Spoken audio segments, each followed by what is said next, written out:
CEO and founder of Surplus Indonesia, Muhammad Agung Saputra, in the studio to talk more about the matter. Thank you for joining us, Mas Agung. Good morning. Good morning, Paul and Russia. Right, so I think before we go deep diving into the collaboration, can you actually tell us more about what Surplus is and what does it do? Yes, thank you, Russia. Thank you, Paul, for inviting me. Sure. So my name is Agung Saputra, as the CEO and founder of Surplus Indonesia. So Surplus Indonesia is a climate tech startup that focuses on tackling food waste and food loss issues in Indonesia by enabling local food businesses like hotels, farms, and MSMEs to sell their overstock and imperfect products that's still edible and untouched at the window time with a 50% off to the customers. Okay. So because we saw that the major contributor for food waste is coming from hospitality industry. So that's why we are in collaboration with the Ministry of Tourism in order to prevent the food waste, potential food waste from the hotels. So all of the hotels that join us, they can upload their overstock buffet or overstock pastries and bakeries at this limited time, like 1 hour before they close or they close their hotel, or 1 hour before they change their menu to the customer with whole prices. So I always wondered what happens to all that extra food from, like, if you didn't stay at a nice hotel, you see like a beautiful buffet breakfast. Because it's got to be extra, right? Yeah. So this is for that kind of overstock as well. Exactly, yeah. And it's available for who? Us, the general public, can make these purchases as well, or? Yes. Right. So it's everyone can access the surplus food. So by downloading the app, and then they can see a lot of surplus food that be sold through surplus app. Okay. But they have to pay attention to the pickup time, because that's the time when the food is available. So okay, there are time constraints. How does it work logistically then? Who then picks up this food and then delivers it to the consumers who has made the purchase? Yeah, so there's two options for customer when they want to pick up the food. First of all, they can pick up by themselves at the store. Okay. Or the second one is they can pick it up. They can use delivery services. Okay. Because we've been partnership with the two ride-hailings like Gojek and Grab driver. So wow. the driver will pick it up their order and to be delivered to their house. So yeah. So I imagine like at night, right? Like 9 p.m. where Get those usually, cravings. you got that craving. This is like the perfect place to look at the discounted food, right? Yes, sure, definitely. So tell us a little bit about sustainable food tourism. What does that actually mean? Yes. So Sustainable Food Tourism is an exclusive program between the Ministry of Tourism and Surplus Indonesia. Okay. So all of the hotels that in hospitality industry have to join Surplus in order to prevent the food waste, potential food waste from the upstream. Okay. Because we know that a lot of their buffet or their pastries and bakery that due to the pandemic, so they have to close the operational hour earlier, so they have a lot of overstock food. True. And in order to create like a value proposition to the tourism industry, in order to attract more visitors, so that's why we created like a environmental value proposition, so they can attract the tourists in order to rescue the food from the hotels, even though the customer didn't overnight at the hotel, but they can still rescue the food at the hotels. Right. Okay. It's a great solution. How did this partnership come about with the ministry, by the way? Like, who approached who? Like, how did you guys work on this collaboration? Yeah. So because fortunately, Surplus become the pioneer of this startup to combat food waste and food loss, and the ministry saw this Surplus, and then from Surplus side, we saw that that was opportunity for Surplus in order to expand to the hospitality industry. So that's why we talked to them like maybe 4 months ago in May or in April, I forgot. And then we created like some of meeting with all of the hotels in Indonesia. And then we created like an agreement, like a MOU and so on. And then we execute the plan. So yeah. Right. Amazing. And it covers hotels, right? Yes. Which probably where the oversupply of food comes Exactly. from. Now you also work together with vendors, which Yes. probably has a lot more in quantity, but it's harder to reach, right? So how does it work? Is it the same way that you work with the hotels, or do you have a different kind of agreement with vendors? Is this street vendors, or what kind of vendors also are you working together with? Yes. So for the vendors, in our side, we say it like a merchants, yeah.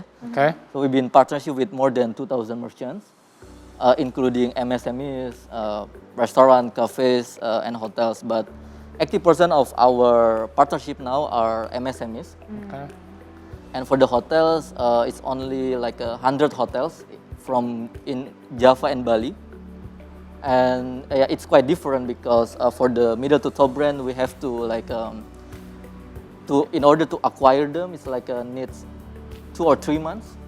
But for the MSMEs, it's relatively short because only require like 1 or 2 days in order to acquire them to join our movement. So yeah. Right. Okay, so how many MSMEs do you have an idea how many of you've worked together with so far? Yes, in total we have more than 2,000 merchants. Wow. That's a lot. Yes, Okay. including like hotels, MSMEs, and bakeries and cafes as well. So That hopefully is great. we can add more like from FMCGs industry, from more suppliers and so on. So yeah, finger crossed. Right. So if you're talking about the benefits from the vendors or the merchants, is it basically for them, because otherwise this food would have gone to waste anyway? Their benefit is they get now a channel to make these extra sales, even though at a much lower price.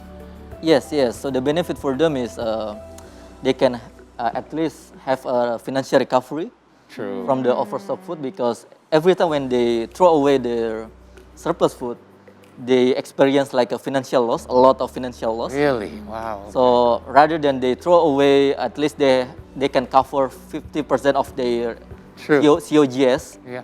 COGS fee. And second of all, they can have additional customer as well, because the Z generation is looking for service or product that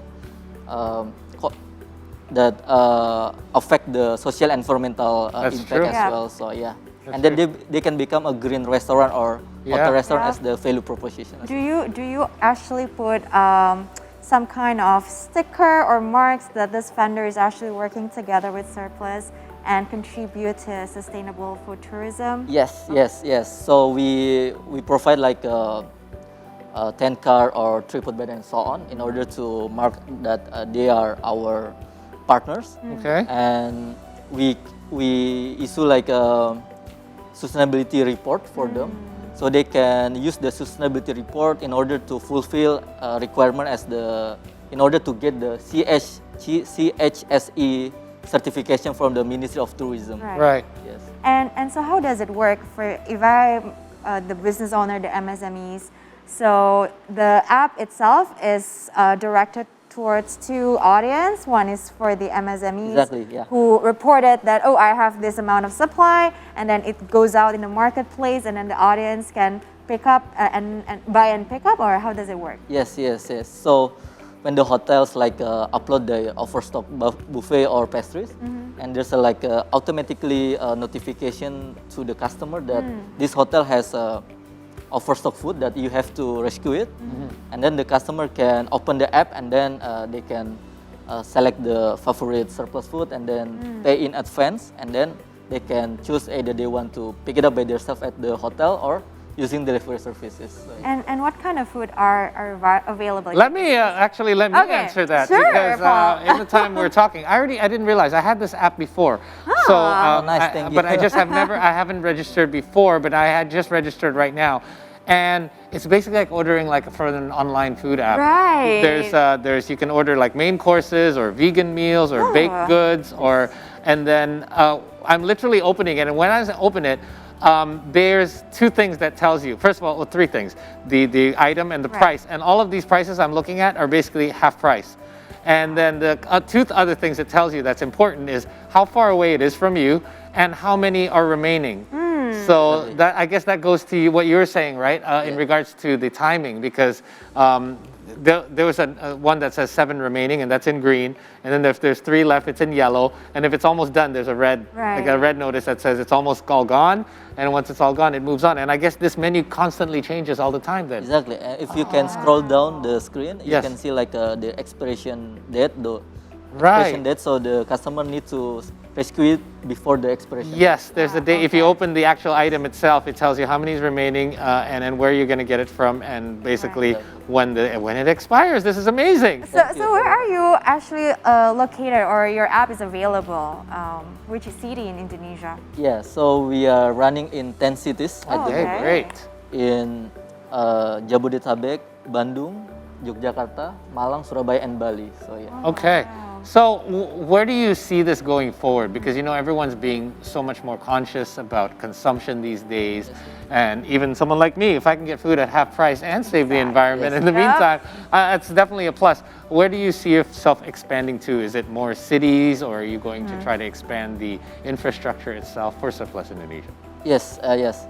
Thank you so much. So, to be honest, because I grew up in Papua Okay. for more than 10 years, so I experienced like food scarcity at the time. So hopefully Surplus can go nationally, and we can at least provide like a free food security for everyone. So for the people that have limited budget, they can afford like meals that they can afford before. So Definitely. it can at least the hungry people in Indonesia will decrease and so on. So yeah. Yeah. So by the way, I don't know if you have any data. Do you track how much of an impact that you've made with Surplus Indonesia? Yes. I mean, you have. Oh, do you have? Any, Yes. What is it like so far? So we have three metrics as our impacts. Okay. First of all, we have saved more than 20 tons of meals. Wow, that's 20 a tons. lot of food. Exactly, yeah. And 20 tons of meal, if we convert it to the financial recovery, we Yes. have recovered more than $50K Wow. as the financial losses from Okay. potential financial losses Right. From throwing out from the food. 20 ton meal that has been rescued. Right. Wow. And the last impact is we have saved more than potentially more than 200 tons of CO2 from the meals that has been rescued. So Yeah. Right. There you go. As opposed to like going to the trash can. That's it's the going big. That's a big Exactly, impact right there. yeah. Wow, thank you so much, by the way, for joining us to explain more about Surplus Indonesia. We hope that more people can jump on board. Very simple to use the app, and perhaps I will order breakfast for us later there, you. Rasha. Thank you Half so price. much. It's on me. Don't worry. Yeah. Good luck. If you guys want to know more, please do download the app. If you're in any of the cities that were mentioned, you can use it immediately. All you have to do is register with your email. It's called Surplus Indonesia.